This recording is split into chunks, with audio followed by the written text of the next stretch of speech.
The test is in 4 parts: Part 1, Part 2, Part 3, and Part 4. Now look at Part 1. Part 1.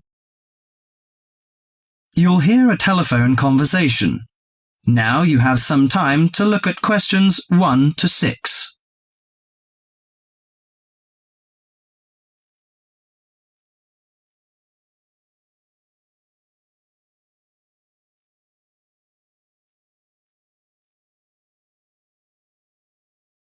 Listen to the conversation and answer questions 1 to 6. Good morning, Country Comfort Albury. Oh, hi. I'd like some information, please. I'd like to find a double room to stay for the weekend. What kind of rooms do you have? Well, we provide a variety range of accommodation depending upon your likes. The guest house room costs $45 per night. It provides air conditioning and shower, and a waterfront room costs $80 per night. It has got its own balcony overlooking the foreshore of the lake. We've got a kid. How do you charge for children? Extra bedding is available if you require that. If the kid is aged 12 and below, the cost is $10 per night for the guest house room and $15 for the waterfront room. Do you have a swimming pool, tennis court, or something like that? Yes, we've got a swimming pool, which is free for all the guests. But the tennis court charges $8 each hour, including the rent of rackets. How about other facilities? We provide free off-street car parking and internet access. We also installed in-house movies, but that costs $4 per hour. Oh, we don't think we need that, because of the kid, you know. We don't want him to see movies on the weekend. Well, we also offer ironing equipment in the room. That's useful, I think.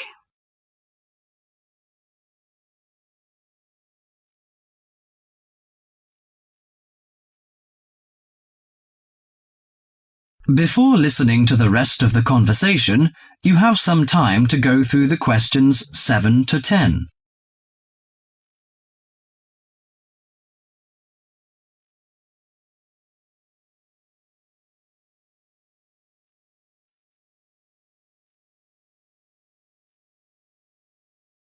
Now listen to the last part of the conversation and answer questions 7 to 10.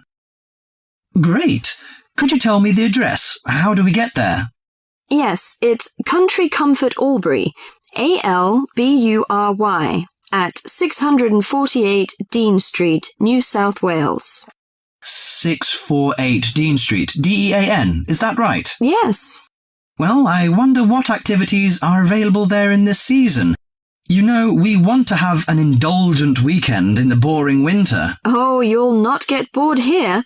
You know, Albury is the perfect base for alpine skiing. Besides that, winter's frosty alpine air encourages walks through mist-laden valleys. You can walk alongside rushing streams and waterfalls. After returning to the warm and comfortable lounge, you can sit by the open fire. I think this is the ideal time of year to nourish your body at the Salus Spa. The idea of skiing doesn't appeal to me very much, but it sounds good to have a relaxing walk through the valleys. Maybe after that, I'll have a massage and some soaking in the spa. And you know, this hotel is perfectly located in a quiet position off the main highway in central Albury. It's within walking distance of licensed clubs, restaurants, shops, and the central business district. It's known for its excellent cuisine and warm Australian hospitality. Good. It's a good idea to taste the tasty dishes in one of the restaurants. My wife may be interested in shopping. She's always keen on that. I think I'll contact you later. Thank you very much. That is the end of Part 1. You now have half a minute to check your answers.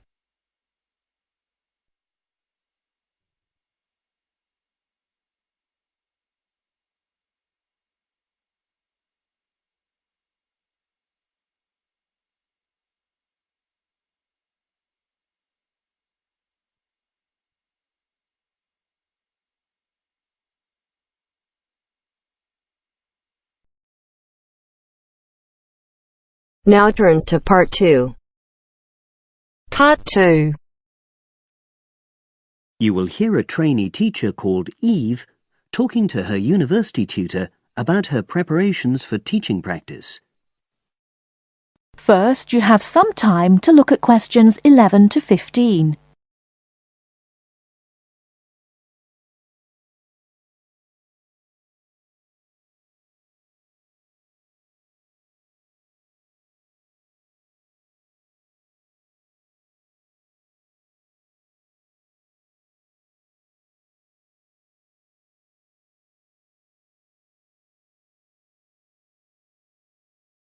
Now, listen carefully and answer questions 11 to 15. Hello, Eve. Come in and sit down. How's it going? Fine, thanks. I'm looking forward to my teaching practice next week. Good. Now, you've got 2 classes, haven't you? Year 3 and Year 6. Have you done your lesson plans? Well, I've decided to take the topic of renewable energy. I haven't done a lesson plan for Year 6 yet, but I thought I'd base their lesson on an example of very simple technology. So, I've brought this diagram to show you. I got it from the internet. Let's see. A biogas plant. So this is equipment for producing fuel from organic waste? Yes. The smaller container on the left is where you put the waste you've collected. Right, and from there it's piped into the larger tank. That's right. And that's slurry on the base of the larger tank. Right. And what exactly is slurry? It's a mixture of organic waste and water. So is that pipe at the bottom where the water comes in? Yes, it is. As the slurry mixture digests, it produces gas, and that rises to the top of the dome. Then, when it's needed, it can be piped off for use as fuel in homes or factories. It's very simple. I suppose there's some kind of safety valve to prevent pressure build-up? That's the overflow tank. That container on the right. As the slurry expands, some of it flows into that, and then once some of the gas has been piped off, the slurry level goes down again, and the overflow tank empties again. I see. Well, I think that's suitably simple for the age level it's for. I look forward to seeing the whole lesson plan. Thanks. And can I show you my ideas for the Year 3 lesson? Of course. Let's... Before you hear the rest of the talk, you have some time to look at questions 16 to 20.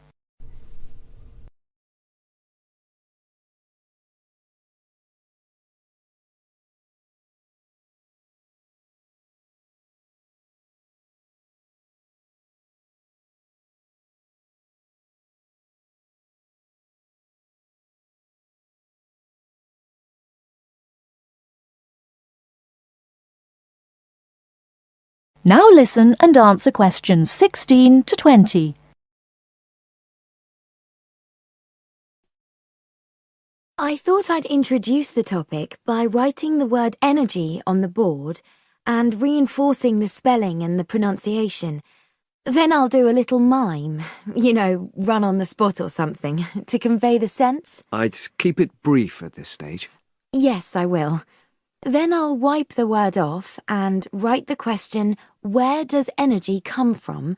And see what the pupils come up with. Fine. I'd suggest that you just brainstorm at this stage and don't reject any of their suggestions. Yes, that's what I was going to do.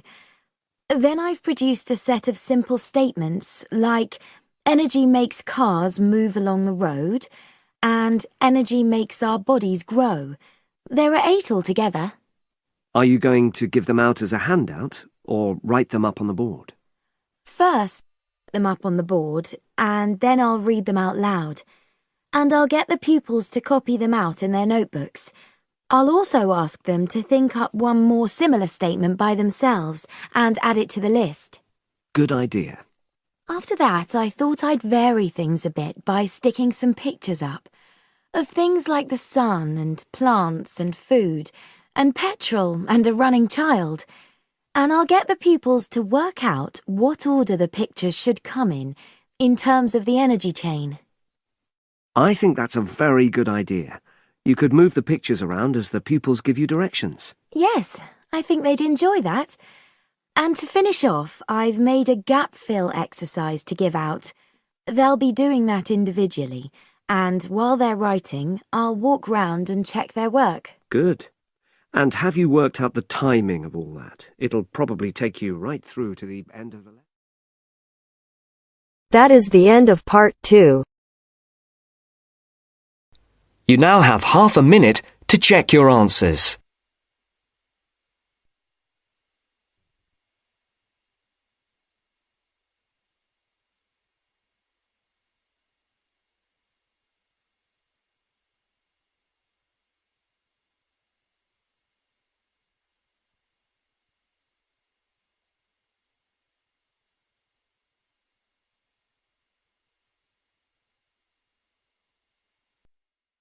Now turns to part 3. Part 3. You hear a club leader giving information to a group of young people who are planning to do a 2-week holiday course at the Tamerton Centre. First, you have some time to look at questions 21 to 25.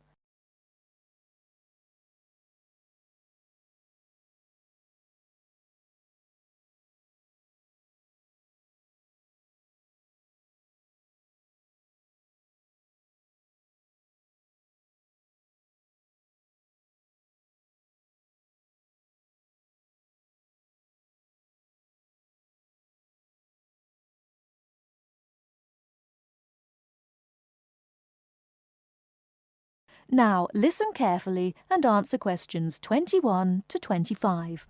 Hello, everyone.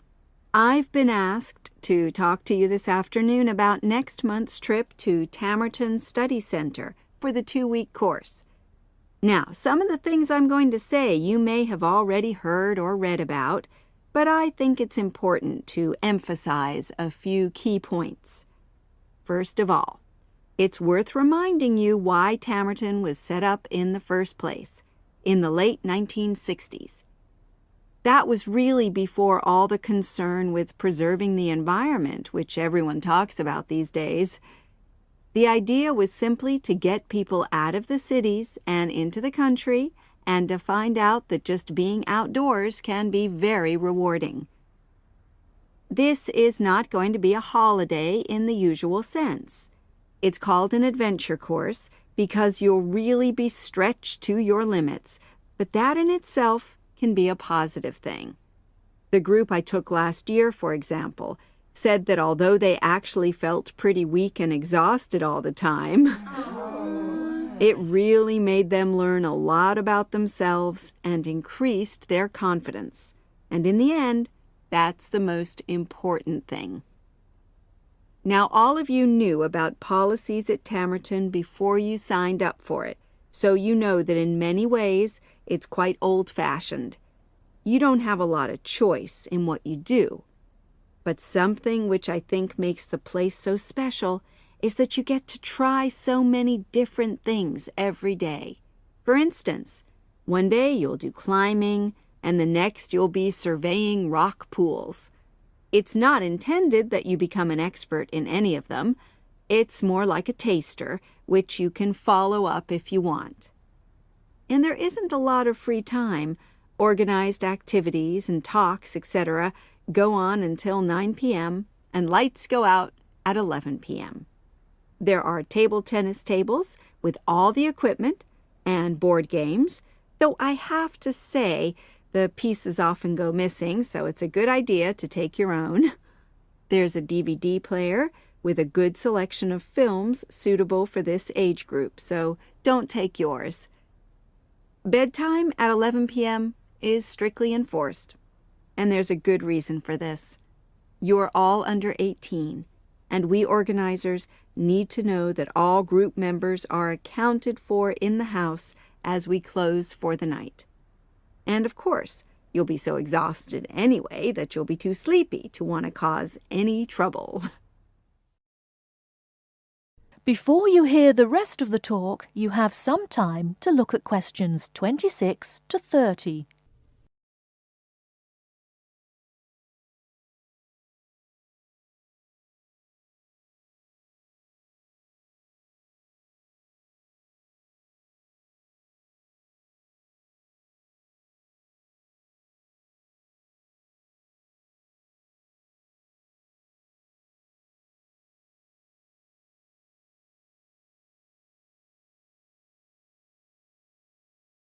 Now listen and answer questions 26 to 30. Now, what should you pack? The information sheet tells you a lot about what clothing to bring. But what about other things? Well, Tamerton House has its own small shop, but anything there is several miles away, so you won't have many opportunities for buying supplies. So in this last part of my talk, I'm going to explain what objects you should take with you to the center, what you can take if you want, and also, very importantly, what you cannot take. Several of you came up to me before this talk and asked whether you can take things like kettles or hair dryers. The answer is there are plenty of these electrical appliances available in the center, and they are of the proper voltage and are checked regularly. Yours may not be, so the rules at Tamerton say you can't bring them into the center because it's considered a fire risk. Remember, it's a very old house. Now, another question was about cell phones. Although you definitely can't have them on during inside talks, you equally definitely need them when you're out on exercises. So they're a must, I'm afraid. Anybody who wishes to talk to me about borrowing a phone for the fortnight, please see me after this talk. Now, the weather's heating up at the moment, and you'll be outdoors a great deal. If you wear proper clothing, especially a hat, sun cream is optional. Also, they sell high-factor cream in the shop, so you don't have to take any of your own unless there's a special kind you use.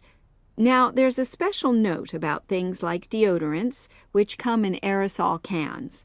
I need to tell you that these are banned in the center because apparently they have the habit of setting off the fire alarms. If you want to take an aerosol can, you'll actually be at risk of being told to leave. And finally, people have been asking about whether they need to take towels. Well, the center does provide 1 towel per guest, which you're required to wash yourself. If you're happy with that, then don't bring another. If not, take one of your own. Just remember how much outdoor exercise you'll be doing and how dirty and wet you'll be getting. That is the end of part 3. You now have half a minute to check your answers.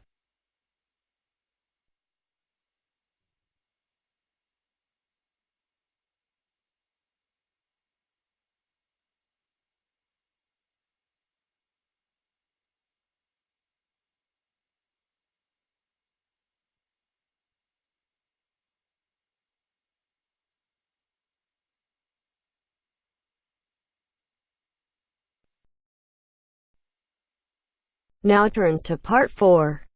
Part 4. You are going to hear a lecture on ecology. First, you have some time to look at questions 31 to 35.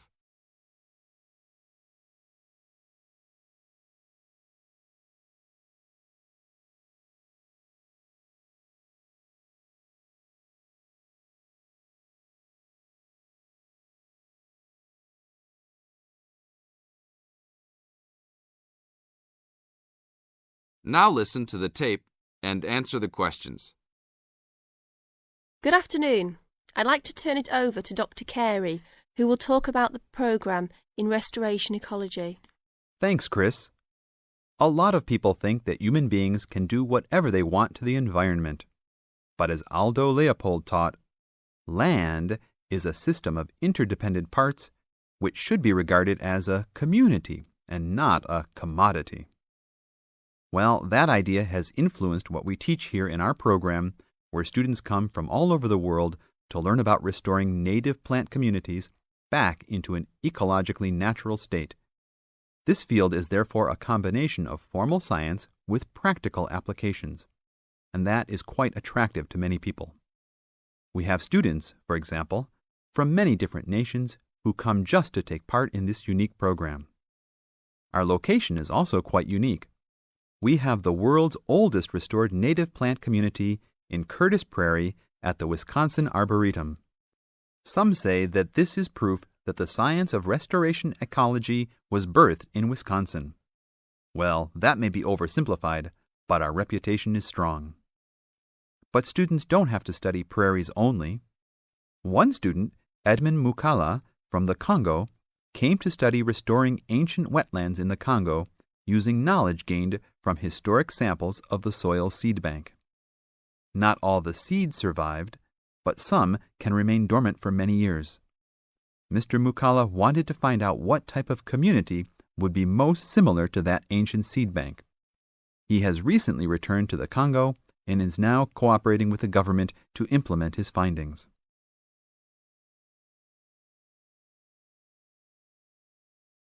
Now look at questions 36 to 40.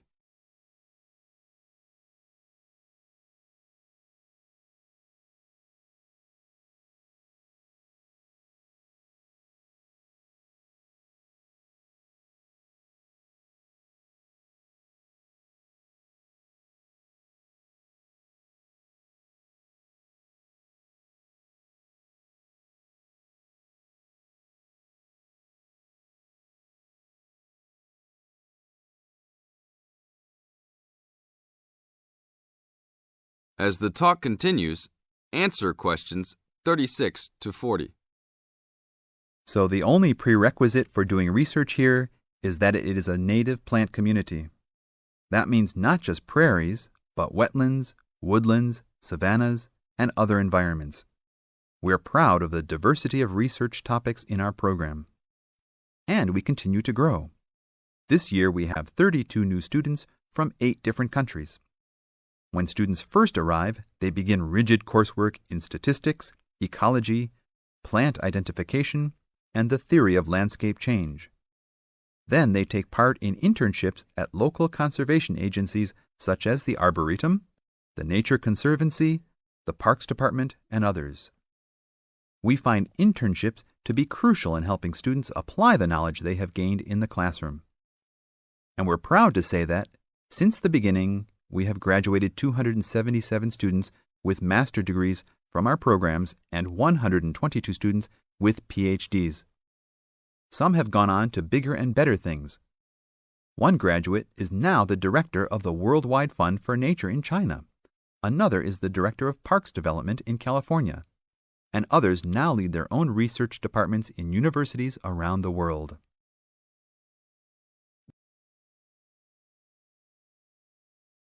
That is the end of part 4. You now have half a minute to check your answers.